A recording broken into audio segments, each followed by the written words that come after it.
Welcome back to the deep dive. Chances are pretty good you've got a banana sitting on your kitchen counter right now. It's just Wow. everywhere. It really is a staple for so many people globally. Right. Cheap, easy, always looks perfect. But that perfection, as we discovered, hides this incredibly complex journey. We're talking tech, specific cuts, even aerial trains. Yeah, aerial trains. So our mission today is to dive into these sources you've gathered and really pull apart the hidden industrial stuff, the technology that gets this, well, seemingly simple fruit from a plant in the tropics to our homes. Or into chips, or even fabrics. Exactly. It's a deep dive into, industrial clockwork. It truly is. And just to give you a sense of the scale here, this isn't some small local farm setup. The whole agritourism sector tied to banana growing. We're talking upwards of $25 billion a year. Wow. $25 billion. Yeah. And that huge number basically balances on one single type of banana, the Cavendish. That's wild. I mean, the sources say there are over 1,000 types of bananas out there. Over 1,000, yeah. Oh, but the entire global export, Yeah. the processing, it's all Cavendish. Why that one? Well, it really boils down to industrial needs, resilience, shelf life. The Cavendish just hits that sweet spot. Good flavor, sure, but it travels well and it ripens really predictably, really uniformly. Uniformity. Key for the supermarkets. Absolutely. That makes it the king for exports. And because it dominates, pretty much every piece of technology we're about to talk about is designed specifically for it, maximizing yield, minimizing any bruising. Okay, let's start at the beginning then. Cultivation. How does this whole optimized chain kick off? It starts pretty traditionally, actually. Young plant, warm soil. They time the planting to line up with the rainy season. Makes sense, but I bet technology steps in pretty quick. Right away. You see these modern automated irrigation systems, and they're not just, sprinklers going off randomly. It's strategic. Smart farming. Exactly. Delivering the right amount of water exactly when the plant needs it. That's vital for getting those big, heavy banana bunches later on. Then, as the plant grows, this big purple flower shows up. Yeah, that's the signal. And that's when the protection phase really starts. They treat these developing bananas like, well, royalty. How so? They cover the whole cluster with these special plastic bags, big blue ones usually. Why the bag? Seems like a lot of effort. It's a shield, basically. Protects the delicate skin from windburn, from getting scorched by the sun. Yeah. And crucially, keeps pests out. Insects trying to lay eggs or damage the fruit. So without that bag, it wouldn't look perfect enough for export. Pretty much. It fails the cosmetic standard. And they even do a bit of, plant surgery. They remove smaller flowers, and they snip off the purple tip of that main flower cluster. Why do that? It's all about energy conservation, focusing all the plant's resources into making those main bananas bigger and more uniform. Okay, this is intensive care. But you mentioned a trade-off. The source material brought up something less positive. Yeah, it did. This meticulous process, achieving that unblemished perfection the global market wants, well, it often relies heavily on chemical pesticides and fertilizers, a lot of them on many farms. Hold on. Heavy chemical use just for looks and uniformity? What are the implications? Did the sources get into the real cost of that? They definitely highlight the concerns, things like potential water contamination, and really importantly, the potential long-term health impacts on the farm workers who are constantly exposed to these chemicals. Wow. So yeah, that perfect cheap banana might have a hidden environmental and human health cost. That's kind of the price for meeting that super high export quality standard. That's critical context. Okay, so once the fruit is ready, still green and hard, right? Yeah. The harvest starts. And this isn't just one person hacking away. No, it's choreographed. Takes 2 workers, highly trained. How does that work? It's synchronized. One worker steadies a massive stalk. These things are heavy, remember, up to 50 kilos. The other makes one clean, precise cut, about 20-25 centimeters from the fruit, ready for immediate transport. 50 kilograms. Okay, yeah, coordination is key. And then right after the harvest, a machine comes in and deals with the leftover plant stump. That's right. It crushes the stump. But it's not just disposal. It's about the soil. Exactly. Nutrient recycling right there in the field. Crushing it returns all that organic matter back into the soil super quickly, feeding the next cycle. Keeps the land fertile. Okay, the bananas are cut. Now, getting them from the field to, I guess, a packing area, this is where things get really unexpected. You mentioned manual carrying is banned. And strictly forbidden. Yeah. No tossing them onto trucks, no carrying them on shoulders, nothing like that. Why so strict? It all comes back to bruising. The Cavendish skin is delicate when green, Even a small bump can cause bruising that shows up later, darkens the fruit. If it bruises, it gets rejected for the fresh market. So damage control is everything. Which leads to the aha moment. They needed a better way. And they invented one, this ingenious aerial cable system, the aerial banana train. Okay, you got to describe this. An aerial banana train. What does that even look like? It sounds kind of sci-fi, but it's really practical, low-tech engineering. Imagine cables strung across the plantation, maybe 1.5 to 2 meters off the ground. Okay. Just high enough to keep the bananas clear of the ground, low enough for workers to hook the freshly cut bunches onto these specialized metal hooks hanging from the cables. And these cables run. Where? All the way from the fields, sometimes up to 5 kilometers, straight to the central packaging facility. Non-stop. 5 kilometers on a cable. That's incredible. And the efficiency. Staggering. The sources mentioned some lines can carry like 90 bunches at once. That's way more than a truck could handle efficiently in the field. Double the capacity, I think I read. It sounds about right. And it's not just about capacity, it's speed. There's a ticking clock. Ah, the freshness window. Exactly. Those bunches have to get to the packing center and start being processed within 4 hours of being cut. Any longer, and you risk losing that optimal freshness. It's total clockwork. Okay, so the banana train arrives at the packing center. They're probably covered in field dust, maybe some plant sap. Yeah, dirt, sap, maybe mud. They need a serious cleanup. That kicks off the multi-stage fresh fruit processing. Step 1. First, those protective bags come off, then straight into what the sources call an industrial shower. Basically, a big, automated cold water spray. Cold water, is that just for cleaning? Or something else too? Both. Cleans off the surface grime, absolutely. But the cold water also starts rapidly cooling the bananas down after being out in the tropical heat. Temperature control is vital to slow ripening. Got it. What's next after the shower? This is where skilled hands come back in. Separation. Workers use really sharp tools to carefully separate the individual banana, the fingers, from the main cluster stem. Precision again. Always. And the moment they're separated, they're plunged into a chemical solution. Okay, back to the chemicals. How long are they in this, and what's it doing? They soak for about 3 hours. Yeah. This is non-negotiable for export. It's a mix, usually fungicides, bactericides. 2 main jobs. General cleaning, yes, but critically, it seals the cut end where the banana was separated. Seals the cut. Why is that so important? That cut surface is vulnerable.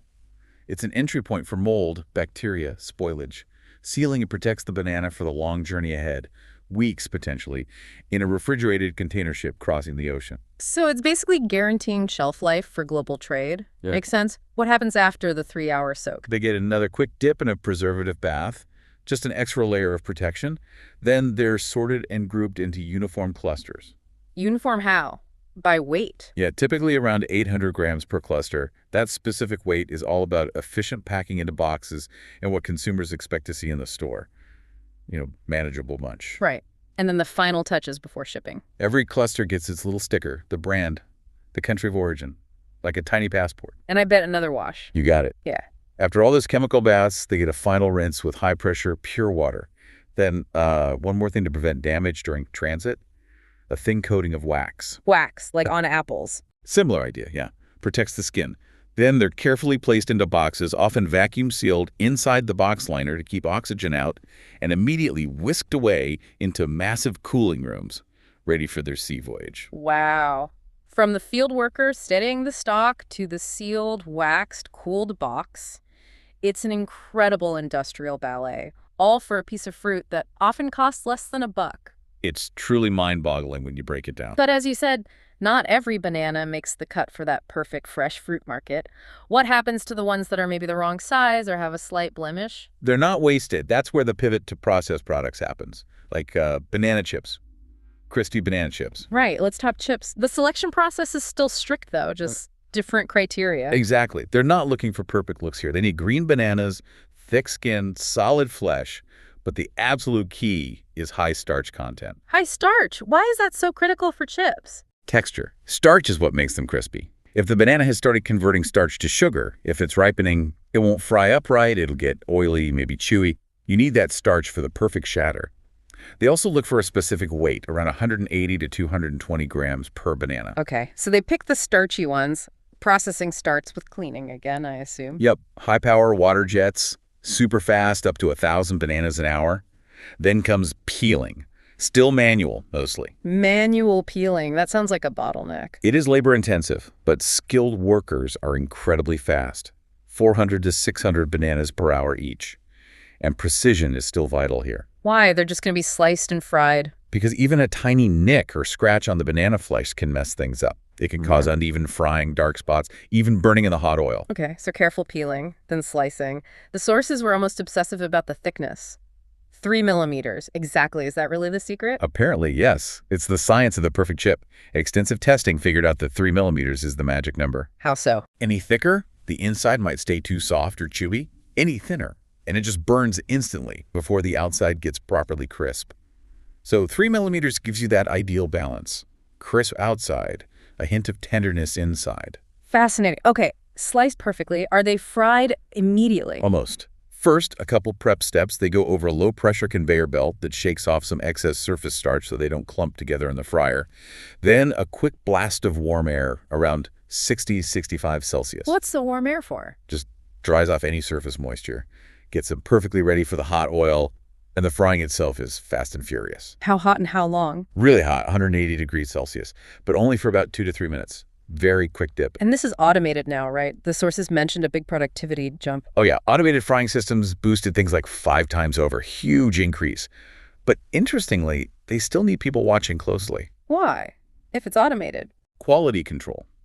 The machines handle the time and temp, but the human eye is still best for judging the subtle color changes, the texture, making sure every batch is perfect. Machines aren't quite there yet for that nuance.